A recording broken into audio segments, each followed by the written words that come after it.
नमस्ते दोस्तों, human rights protection army में आप सभी का स्वागत है। अभी हम एक न्यूज़ देखे हैं। जस्टिस वर्मा सर के फेवर में अखिलेश यादव आए हैं। फेवर में आने का मतलब हमें तो नहीं पता है कि फेवर क्या है। करप्शन अगर कुछ है तो उसका पता करें लोग। हमें लग रहा है कि लोग एक्टिव बहुत तेज है नहीं। अगर होते तो देखिए, हमसे भी बहुत लोग ना पूछते हैं कि हम अनएम्प्लॉयड हैं तो पैसा कहाँ से आया। तो हम तो भाई थोड़ा टेढ़े मेढ़े आदमी भी हैं, बहुत सही बोलते भी नहीं हैं और ज़्यादा ऐसे लोगों से बोलते भी नहीं हैं।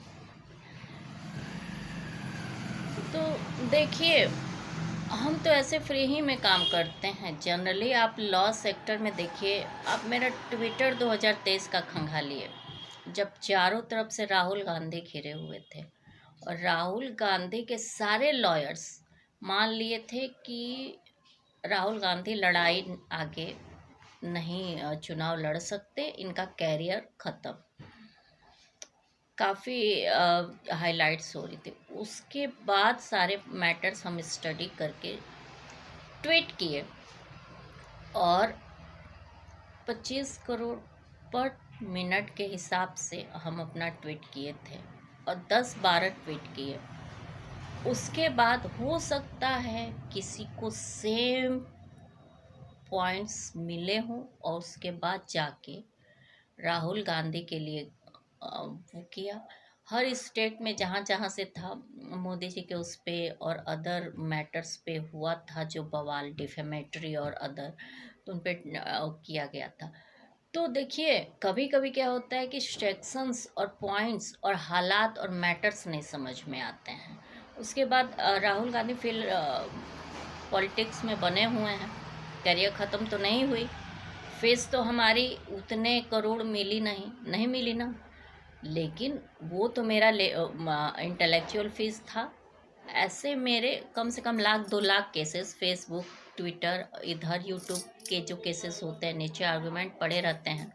तो जो केसेस हार चुका रहता है आदमी ना, उसको भी वो मैटर्स मिल जाते हैं आर्गुमेंट के बाद, जिनको थोड़ी बहुत पता हो कि ये बंदा, चाहे ये बंदी या ये लड़का है चाहे ये लड़की, थोड़ा नॉलेज रखती है। आदमी सामने अपने क्रेडिट के लिए झूठ जरूर बोल सकता है, लेकिन पॉइंट्स तो सही हैं, क्लियर हो गए थे। शबनम जो केस था उसमें भी फांसी होने वाली थी, एविडेंस मुक्त थे। जब 4 लड़कों को निर्भया केस में फांसी दी गई थी, उस समय मेरी तबीयत सही नहीं थी, नहीं तो उस पे भी हम पहले तो बोल चुके थे कि उनको पनिश मिलना चाहिए, एविडेंस हो तो। एविडेंस का लैप्स था। सबसे बड़ी बात एविडेंस का लैप्स था। दूसरी बात, प्रेसिडेंट के पास माफ़ीनामे के लिए नहीं भेजना चाहिए था। अगर लॉ मिनिस्टर भी इलिटरेट था उस समय, और जो अदर फैक्ट से रेप के लिए कोई कंडीशंस नहीं है माफ़ी के, लेकिन लैप्स ऑफ क्राइम है, लैप्स ऑफ एविडेंस है। इस आधार पे आजीवन कारावास दिया जा सकता था, फांसी नहीं दी जा सकती थी। जजमेंट सही नहीं था, यहाँ भी गलती थी। ऐसे कम से कम हजारों गलतियाँ हैं। तो इस तरह की गलती कम से कम जस्टिस वर्मा केस में नहीं होना चाहिए। तो इस चीज़ को ना, कोई लीडर फेवर में आए, कोई ये आए, कोई 15 करोड़ खानदानी लोगों के लिए बहुत बड़ी बात नहीं होती है।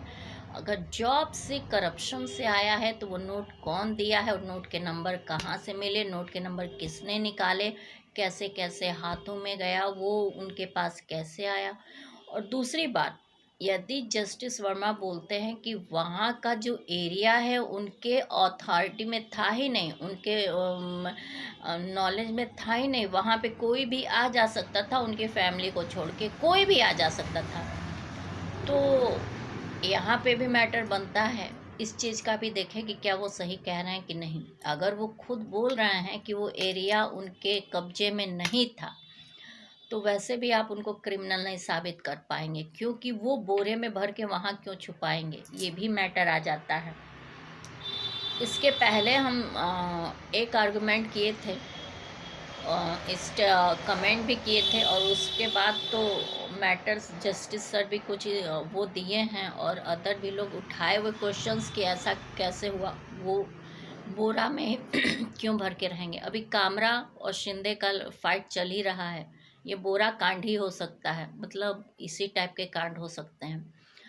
तो इस चीज़ को जो भी हो रिजनेबल जस्टिस होना चाहिए, कोर्ट जुडिशरी का मजाक नहीं होना चाहिए, क्योंकि इसी के आधार पे कोई भी सत्ता, चाहे राजतंत्र हो या डेमोक्रेसी हो, इसी पे बेस्ड है। इंसान की फितरत बहुत लालची होती है, अगर उसे छोड़ दिया जाए तो जिसके पास कुछ भी नहीं है उसके पास ताकत है, और सेम नेचर वाले लोग का एक जगह इकट्ठा होके कुछ भी कर सकते हैं। तो इस चीज़ पे ध्यान दें, और जस्टिस वर्मा सर का जल्दी से जुडिशरी अपमानित ना हो, मेरे कहने का मतलब ये है। अभी मेरा केस स्टाम्प ड्यूटी का हम बोले ही हैं कि जुडिशरी प्रोसीडिंग के लिए कोर्ट फीस एक्ट आता है, स्टाम्प ड्यूटी के लिए स्टाम्प एक्ट आता है, ये हम पहले ही बता दिए थे। हम अब क्लैरिकल गए नहीं हैं, क्लर्क्स हमें जानते नहीं हैं, और इधर जो बेचने वाले स्टाम्प्स वगैरह हैं वो बहुत जानते नहीं हैं, तो ये थोड़ा गुटबाजी करते हैं, क्योंकि इन लोग को केसेस मिलने होते हैं। अब मान लीजिए हम एक दिन गए, वहाँ पे 2000 केसेस आ गए, और इसलिए आ गए कि मेरी एबिलिटी के अनुसार आ गए। अब केसेस बांटने हों, लॉयर्स मिल के बांट लेते हैं, आजकल ये भी चलता है। जब लॉयर्स मिल के बांट लेते हों, और वहाँ जज और लॉयर्स के कमीशन फिक्स हो जाए, अब वो केस डिसाइड हो जाए कि हाँ होना ही है, और आया हो केस मेरी एबिलिटी या इस मैटर पे, तब क्या होता है कि ऐसी गुटबाजियाँ पॉसिबल हैं। जो 17 साल से इस टाइप का लॉ फील्ड में पैटर्न चल रहा है, ये पॉसिबल है और ये होता है, क्योंकि लोगों को अपनी मेहनत से पेट नहीं भरता है, लालच बहुत बड़ी चीज़ है। तो देखिए जुडिशरी वो ना हो, हम ऐसे ही सरवाइव कर रहे हैं, और अभी हमें पैदल ही जाना है, अपने पैर में जो छेदा हो गया उसे ठीक करने के, क्योंकि चप्पल तो हम तभी पहनेंगे जब वो छेदा ठीक होगा, नहीं तो पस अगर अंदर चला जाएगा तो उंगली काटने की नौबत आ जाएगी। और मेरा थोड़ा हल्का लाइट हमें शुगर है, शुगर की प्रॉब्लम है, इसलिए उसे हम बचा रहे हैं। जब वो ठीक हो जाएगा तो हम निकलेंगे, फिर वही एफिडेविट प्लेंट पे फ़ोटो लगा चुके हैं, एफिडेविट नोटरी करवा के उसके बाद उसका फ़ोटो जिरोक्स करा के हम मुंसरीम को ही दिए हैं। आज तक कभी भी हम केसेस मुंसरीम को ही दिए हैं, किसी और को नहीं दिए हैं, क्योंकि एग्जीक्यूटिव यहाँ जाइए वहाँ जाइए, एक वीडियो हम बना के डाले हैं, सब हमें भगाते बहुत हैं, तो हम केस मुंसरीम को ही दिए हैं। इसके अलावा हम कोई प्रोसीजर नहीं जानते, धीरे धीरे जाएंगे तो सीख लेंगे, क्योंकि हम जाते हैं तो इसी तरह का ड्रामा करते हैं, सब बहुत टेंशन देते हैं सब, तो थोड़ा हम तबीयत ख़राब हो जाती है तो ब्रेक ले लेते हैं। तो हम मुंसरीम को दिए हैं तो मुंसरीम को ही देंगे। उसके बाद उनको सबमिट करके केस का डेट लेंगे, और डेट लेने के बाद आर्गूमेंट जिस दिन से होगा हम एविडेंस के साथ वो आर्गूमेंट करेंगे, नोटिस भिजवाएंगे जिनको भिजवाना होगा। तो ठीक है, धन्यवाद। जस्टिस वर्मा सर के बारे में सही कंक्लूज़न देखें, और इस पे बहुत ज़्यादा पैसा खर्चा करने की ज़रूरत है नहीं।